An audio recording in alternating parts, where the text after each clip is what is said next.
उन्होंने कहा कि अखिलेश यादव को टोटी वापस कर देनी चाहिए, तो उनकी जो छात्र नेता थी नेहा यादव, उनके साथ कुछ लोग गए थे वापस करने, तो शायद से वो घर पर नहीं थी। तो उसके बाद उन्होंने बवाल मचा दिया कि मेरी बेटी थी वो डर गई। एक एमएलए हैं, आप जनप्रतिनिधि हैं, तो आपके घर पे अगर कोई भी जा सकता है जनता का, तो मुझे नहीं लगता कि उनकी बेटी को देखकर मुझे भी नहीं लगा कि वो इतनी इनोसेंट है, या चलो बच्ची हैं लेकिन वो डर गई, जैसा कुछ भी नहीं था, क्योंकि एक जनप्रतिनिधि का घर था। और जब इन्होंने मांगा कि वापस करना चाहिए तो वो लोग वापस करने गए थे, इसमें कोई बड़ी बात नहीं थी। उन्होंने खुद ही पहले अपशब्दों का इस्तेमाल किया था। आपको वापसी मिलता है तो आपको भी वैसे ही लेना चाहिए। अब आपको ये विक्टिम कार्ड नहीं खेलना चाहिए कि मेरी बच्ची घर में अकेली थी, वो डर गई, स्कूल नहीं जा पा रही है। तो बेटी का बयान टीवी पे खुद आता है। अगर वो डरी हुई सहमी हुई होती तो वो ऐसे बोलती ही नहीं कि मैं केतकी सिंह की बेटी हूँ, वो देख लेंगी, फला कर देंगी, फाड़ देंगी।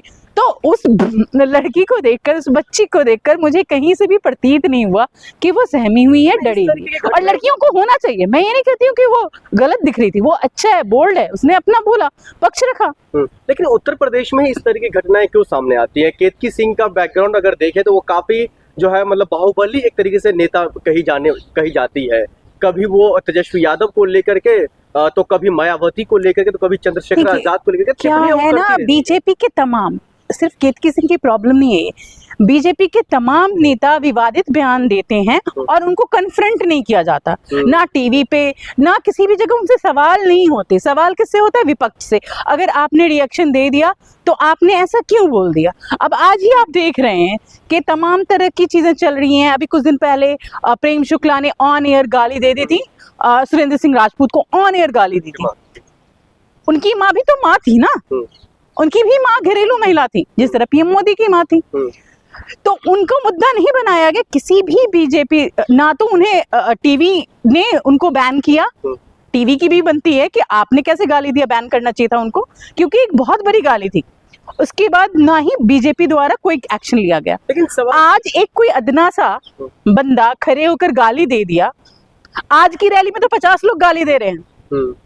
अब क्या करेंगे? पूरा हिंदुस्तान बंद करेंगे? इस तरीके की घटनाएं क्यों सामने आती है? उत्तर प्रदेश को लेकर खास तौर उनको टारगेट क्यों किया जाता है? चाचा शिवपाल यादव हो या डिंपल यादव हो, इन लोगों को लगातार टारगेट पर रखते हैं भारतीय जनता पार्टी। वहां पर क्या है, आप देखेंगे तो दो गुट काम कर रहे हैं उत्तर प्रदेश में, दो गुट काम कर रहे हैं।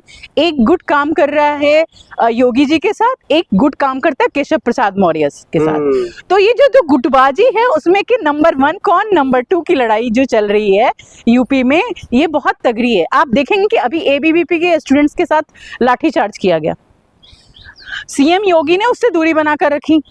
उन्होंने कुछ भी बयान नहीं दिया कि पुलिस ने सही किया, गलत किया, कुछ भी किया।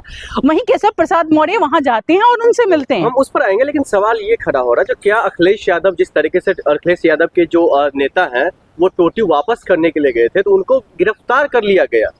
तो ये क्या मतलब? ये तो राजनीति है ना, राजनीति इन्हें दिखाना है कि बने रहना है कि अखिलेश यादव भी को वो लोग बीट नहीं कर पा रहे। अखिलेश यादव हर सवाल का जवाब दे रहे हैं। उन्होंने अभी इलेक्शन वोट चोरी वाला जो एसआईआर वाला था उस पे भी काफी सारे एफिडेविट्स दिए हैं। बिहार जाकर लड़ रहे हैं, तो वो हर मोर्चे पे लड़ रहे हैं। एक मतलब इंडिया गठबंधन के एक मजबूत स्तंभ की तरह वो लड़ रहे हैं। और एक बना लिया इन्होंने, मजाक बना लिया, खुद नहीं समझते कि टोटी चोर एक बहुत अजीब तरह का अपशब्द है जिसे ये लोग बार बार करते हैं, और फिर जब इनको वापसी मिलता है तो ये कहते हैं कि हमारे साथ बदतमीजी। मौर्य की जो बातें हैं, एबीवीपी के छात्रों पर लाठियां बरसाई जाती हैं, इसमें वो लोग खुद योगी आदित्यनाथ से नाराज दिख रहे हैं।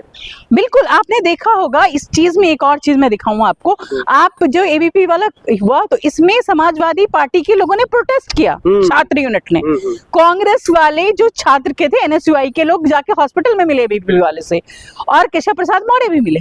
लेकिन यहाँ पे योगी जी, तो यहाँ पे पुलिस जो है ना, प्रशासन और योगी मिलके चला रहे हैं। उनको जो ब्रीफिंग करती है पुलिस योगी जी को, वो वही सुनते हैं, सही हो गलत हो वो उसी पर चलते हैं। उन्हें नहीं पता कि किस तरह से। अब एबीपी वालों ने कल जाकर क्या कहते हैं उनको, कॉलेज में जाकर के प्रोटेस्ट, कॉलेज और क्या नेता है, नहीं वो नेता है ना, क्या नाम है उनका नाम। अच्छा, लेकिन सवाल ये भी खड़ा हो रहा है, जो एबीवीपी लगातार जो प्रोटेस्ट कर रहे हैं, तो एक तरफ योगी आदित्यनाथ जी लगातार उनकी सराहना करते हैं, उनके कामकाज को लेकर करते हैं, लेकिन दूसरी तरफ केशव प्रसाद मौर्य का मिलना, फिर ये दो गुट कैसे है? दो गुट काम करता है ना। योगी जी केशव प्रसाद मौर्य नहीं चाहते हैं कि योगी जी सीएम रहे। अब कई बार इनकी हुई और अमित शाह जी को उनका हाथ है। तो क्या केशव प्रसाद मौर्य अखिलेश यादव की तरफ क्यों झुकाव कर रहे हैं फिर? झुकाव नहीं है, ये सत्ता का मतलब होता है ना कि आप इस तरह से जो दुश्मन का दुश्मन मेरा दुश्मन, वो वाला गेम है ये कि केशव प्रसाद मौर्य चाहते हैं कि किसी भी तरह सीएम योगी हटे और वो सीएम बने। और योगी आदित्यनाथ जी को हटाने की ये साजिश हो रही है उत्तर प्रदेश में। देखिए कहीं ना कहीं उनका जो कहते हैं जातिवादी जो एक तबका है, जो सीएम की जाति के लोग हैं, वो कहीं ना कहीं ब्यूरोक्रेसी पे हावी हैं, वो कहीं ना कहीं स्टेट पे हावी हैं, जिसको लेकर बहुत सारे विधायक परेशान रहते हैं। सिर्फ केशव प्रसाद मौर्य ही नहीं, लेकिन बोल नहीं पाते क्योंकि बीजेपी का संगठन इतना मजबूत है कि वहाँ डंडा अमित शाह का चलता है तो किसी की हिम्मत नहीं होती है बोलने की। लेकिन कहीं ना कहीं अंदरूनी कलह बहुत है, वहाँ के विधायकों की खुद नहीं सुनी जाती। लेकिन सवाल ये भी एक निकल करके आ रहा है, जो एबीवीपी के जो छात्र प्रदर्शन कर रहे थे उसमें शामिल हो गए जो है वहाँ के समाजवादी पार्टी के भी छात्र संघ नेता वहाँ पे उसमें शामिल हो गए। नहीं, पिन के पिटने के बाद वो जाके शामिल हो गए। लेकिन केशव प्रसाद मौर्य तो सिर्फ एबीवीपी के छात्रों से मुलाकात की, तो इन दोनों को क्यों जोड़ा जा रहा है? अब वही बात है ना, इसलिए जोड़ा जा रहा है कि कहीं ना कहीं ये लोग कहीं ना कहीं, देखिए आप टीवी पे सब कुछ दिखा रहे हैं सही, लेकिन आप बैक देखेंगे तो ये सब कुछ चीजें ठीक नहीं है। केशव प्रसाद मौर्य को वो किसी न किसी तरह दिखाना चाहते हैं कि ये पार्टी के साथ बगावत कर रहे हैं योगी, और केशव प्रसाद मौर्य दिखाना चाहते हैं कि बगावत कर रहे हैं योगी। लेकिन उत्तर प्रदेश पुलिस प्रशासन के इस तरफ वो कह रहे हैं जो हमने सिर्फ कार्रवाई किया, क्योंकि वो लोग मतलब अवैध भाषा के साथ साथ वो लोग सरकारी संपत्ति पर हमला कर रहे थे। बट अब ये तो उन्हीं की सरकार है, उन्हीं की स्टूडेंट विंग है, वही अच्छे से बता सकते हैं। लेकिन कहीं ना कहीं जब आप मतलब एक हावी होते होते स्टूडेंट्स लोगों पे आपकी जो रणनीति रही है कि आप विपक्ष पे जिस तरह से हावी होते रहे हैं, कभी कभी कहते हैं ना अपने लोग भी उसके इसमें आ जाते हैं, चपेट में आ जाते हैं, उसी तरह वो स्टूडेंट विंग जो थे वो आ गए इनके अपने इसमें। कितना नुकसान पड़ेगा 2027 के चुनाव पर?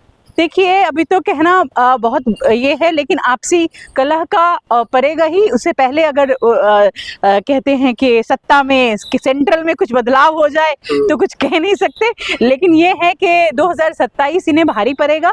जो सिचुएशंस है यूपी की, और यूपी में भी मतलब बीजेपी में दो फार हो रखा है, लेकिन यहाँ पे अमित शाह जी उसको जैसे तैसे चला रहे हैं। अब आने वाला दिन बताएगा कि यूपी में क्या होने वाला है।